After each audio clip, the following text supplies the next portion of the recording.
우리가 경제 상황이 복잡해지고 새로운 서비스 혹은 주장들이 등장을 하면 법 또한 복잡해집니다. 작년에 그래서 아마 제일 많이 들어보신 법이 금소법, 금융소비자보호법일 텐데 이게 시행된 지 1년 지났거든요. 그동안 어떤 일이 있었고 우리 앞으로 뭘 조금 더 보완하면 좋을지 매일경제신문 김유신 기자와 함께 알아볼게요. 안녕하세요. 안녕하세요. 금소법 1년. 이거 그때 제정된 이후에 시행될 때도 말들이 많았거든요. 이거 왜 생긴 법이었죠? 아마 많이들 기억하실 텐데요. 라임 사태, 옵티머스 맞아요. 사태들 많이 기억하시잖아요. 네. 이 금융회사들이 이제 부실 펀드를 조금 불안전 판매해서 소비자들이 잘못된 정보를 바탕으로 가입하는 바람에 굉장히 큰 손실을 입은 사건이었는데요. 그 이후로 이제 금융회사들한테도 소비자 보호를 위한 책임을 강화해야 된다. 이런 여론이 높아지면서 이제 금융소비자보호법이 작년 3월부터 시행되기 시작을 했고요. 금소법에서 가장 중요하게 보셔야 할 부분이 6대 판매 원칙입니다. 네. 구체적으로 살펴보면 적합성 원칙, 적정성 원칙, 설명 의무, 그다음에 불공정 영업행위 금지, 부당 권유 행위 금지, 그리고 허위 과장 광고 금지, 이 6가지를 규정을 하고 있는 건데요. 금융회사들이 상품을 판매할 때 이런 원칙들을 지켜서 판매를 해라, 이렇게 규정을 하고 있는 것입니다. 되게 상식적인 얘기이기는 한데 적합성, 적정성 비슷한 말 같거든요. 이게 무슨 얘기예요? 조금 헷갈리실 수도 네. 있는데요. 먼저 간단하게만 설명을 먼저 드리면은 적합성 원칙은 이런 거를 권유하지 말아라라고 이해하시면 될 것 같고요. 적정성 원칙은 이런 거를 알려줘라, 소비자에게. 이런 걸 이렇게 규정하고 있다고 보시면 됩니다. 구체적으로 말씀을 드리면요. 적합성 원칙은 이제 소비자들이 금융상품에 가입을 할 때 투자 성향 등급이라는 거를 이제 받게 됩니다. 네. 그래서 이 사람의 재산 상황이라던가 아니면 좀 리스크를 감내할 수 있는 정도, 이런 것들을 파악을 해서 금융회사가 이분에게 맞지 않는 상품을 권유할 수 없도록 이렇게 원칙을 제정한 것이고요. 적정성 원칙 같은 경우에는 소비자가 잘 모르시고 저 이 상품에 가입을 하고 싶어요 라고 얘기를 했는데 만약에 이 사람의 재산 상황이라든가 이런 것들을 비춰봤을 때 맞지 않다라고 판단이 되면은 권유해서는 안 되는 것입니다.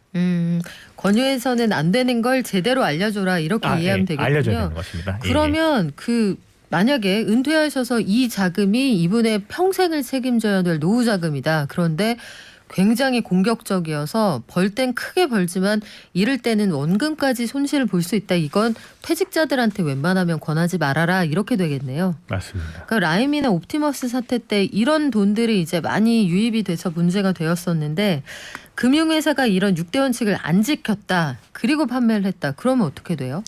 사실 이 금소법이 굉장히 논란이 많았던 이유 중에 하나가 금융회사의 책임이 굉장히 강화됐기 때문인데요. 그래서 일부 이제 조항을 어길 경우에는 이제 금융회사가 벌어들인 수익의 50%까지, 최대 50%까지 이제 징벌적 과징금이 가해지게 되고요. 소비자들에 대한 손해보상도 이루어져야만 합니다. 그리고 또 설명 의무화 같은 경우에는요. 나중에 이후에 뭔가 문제가 발생했을 경우에는 금융회사가 소비자에게 잘 설명했다라는 이제 입증 책임도 금융회사가 지도록 이렇게 규정을 하고 있습니다. 그렇군요. 입증 책임을 금융사가 지게끔 한다. 그래서 사실은 법 시행 초기에는 상품 설명 하나 하는데 1시간 반씩 걸린다. 이게 일부러 그러는 거 아니냐, 이런 주장도 있었어요. 그 책임이 과하다, 이런 반론도 있었는데 우리가 모든 걸 좀 바로잡기 위한 과정이 아닐까 싶고, 소비자들의 권리가 보다 강력하게 보호가 된다. 대표적으로 어떤 변화들이 있었습니까? 또 하나 살펴볼 변화 중에 하나가 그래서요. 이 법에서 정확하게 명시를 하고 있는 건데요. 청약 철회권이라는 게 소비자들에게 이제 정확하게 조금 명시가 됐습니다. 우리가 슈퍼마켓 같은 데서 이제 네. 물건을 사더라도 이제 일정 기간 동안에 만약에 사용하지 않았다는 전제 하에서 환불이 가능하지 않습니까? 마찬가지로 금융상품에 가입을 할 때에도 일정 기간 내에 소비자가 철회를 할 수 있는 권리가 규정이 됐는데요. 대표적으로 이제 펀드 상품의 투자성 상품에 가입할 때도 7일 이내에 철회가 가능하고요. 대출을 하고 나서도 14일 이내에 철회가 가능합니다. 대출도요? 예, 물론 이제 이자는 14일 동안 이제 사용한 것에 대해서는 내야 되지만 이제 이런 대출 기록 같은 것들이 완전히 없어지게 됩니다. 그렇군요. 대출은 한번 받고 나면 안 되는 줄 알았는데 이게 가능하다. 펀드 같은 투자 상품도 7일 이내에는 철회라는 게 결국 환불이잖아요. 맞습니다. 환불해준다, 이런 얘기인데 금소법 시행 이후에 현장에서 정말로 저는 생각해 보니까 이거 안 할래요 하는 분들이 많이 늘었나요? 사실 굉장히 많이 늘어났는데요. 사실은 근데 대출 청약 철회권 같은 경우에는 금소법 시행 이전에도 이제 소비자들이 이용을 할 수는 있긴 했습니다. 하지만 이제 금액 자체에 제한도 있었고 그다음에 법에 명시되지 않아서 잘 모르시는 분들이 네. 많았는데요. 이제 많이 알려지다 보니까 홍보 효과 등을 통해서 상당히 많이 늘어나고 있고요. 올해 1월 기준으로 이제 대출 철회 액수를 한번 살펴보면 한 1,900억 원 이상 이렇게 철회가 일어난 것으로 보여졌는데요. 이게 시행 전과 비교해서는 거의 15배 가까이 큰 폭으로 증가한 것이었습니다. 상당히 많이 늘어났다. 실제로 소비자들의 권리를 적극적으로 행사하고 있다는 건데 구체적으로 어떤 경우에 철회권을 사용하시나요? 일단 14일 이내면 뭐 다들 이제 가능하시긴 한데요. 네. 한 사례를 살펴보면은 이제 소비자들가 많은 금융기관을 이제 이용하지 않으시고 그냥 한 곳에서 이제 대출 상품을 이제 이용하셨다가 다른 데서는 이 상품보다 훨씬 더 저리로 이제 이용할 수가 있네라는 거를 파악하시고 철회권을 사용하신 다음에 다른 금융회사에서 대출을 받는 이런 것들도 가능한 것으로 파악이 됐습니다. 주택담보대출 금리 같은 거는 사실은 주거래보다 비교해서 신규 거래가 더 유리할 때들이 있습니다. 보면 금리 비교 사이트 이런 게 요새 제법 많잖아요. 포털에서 사용을 하시면 그 회사들이 나한테 왜 좋은 정보를 알려줘? 라고 생각하실 텐데 모든 금융회사로부터 수수료를 받아가거든요. 그런 것들을 검색해서 좀 활용해 보시는 것도 권해드릴 만한데 소비자 입장에서는 반드시 필요한 제도다. 그리고 반드시 이렇게 가는 게 맞다라는 생각이 들어요. 금소법이 불러온 다른 변화들 또 어떤 것들이 있습니까? 사실 이 처벌 조항이 굉장히 강하다 보니까 금융회사들 같은 경우에도 이제 소비자 보호를 위한 어떤 장치들이 굉장히 많이 마련을 하고 있고요.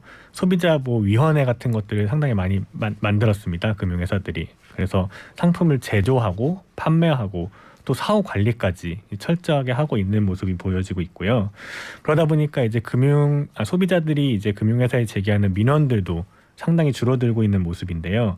작년에 4대 은행에서 접수된 민원 건수가 1,287건으로 전년 대비해서 무려 38% 정도 줄어든 것으로 나타났습니다. 38%요? 네네. 굉장히 많이 줄었네요. 근데 사실 그 전에 이제 이 라임 사태나 옵티머 사태 네. 같은 이제 그런 큰 금융 사고들이 있었기 때문에 그 전년도가 조금 많았던 것도 분명히 있겠지만 이런 금소법 효과도 있는 것으로 파악이 되고 있고요.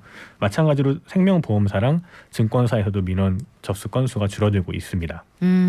이게 강력한 법의 시행이 현장의 분위기를 바꿔놓는다 대표적인 사례가 아닐까 싶은데 잠깐만 딴 길로 세자면 결이 다르긴 합니다만 중대재해처벌법도 마찬가지입니다. 해서 결국은 처벌을 늘리자는 게 아니라 이런 사고, 민원 이런 것들을 미연에 방지할 수 있다면 법령의 본령에 충실한 게 아닐까 싶은데 자, 우리가 앞으로 시행 1년이 된 이 금소법 어떤 것들 좀 보완하면 좋을까요? 사실 보완할 부분도 있는 것이 사실입니다. 이제 진행자께서 말씀하셨듯이 사실 이제 오프라인 상에서 대면으로 판매할 때는 워낙 처벌 조항이 강하다 보니까 이제 설명하는 이제 시간도 굉장히 길어지고 그러다 보니까 소비자들이 조금 불편을 겪는 사례들도 있었는데요. 근데 이게 비대면에서는 이런 소비자들이 이제 설명 의무를 소비자에게 전가할 수 있는 부분이 있습니다. 그래서 소비자들이 이제 상품 설명서를 모바일이나 이런 환경에서 본 다음에 잘 읽지 않고 넘어가면 5분, 10분 만에 이제 가입도 할 수 있는데요. 그러다 보니까 이제 오프라인에서는 조금 더 소비자 보호가 강화됐는데 온라인에서는 조금 약한 것이 아니냐 이런 지적들이 나타나서 금융당국에서도 어떻게 하면 조금 더 이런 불안전 판매 요소를 비대면에서 이제 다시 조금 방지할 수 있을까 이거를 고민을 하고 있습니다. 그래요. 온라인 상품 가입 많이 하시는데 거기도 과속 방지턱을 좀 만들어야 된다. 현명한 선택이 좀 필요할 것 같네요. 매일경제신문 김유신 기자와 함께했습니다. 고맙습니다. 감사합니다.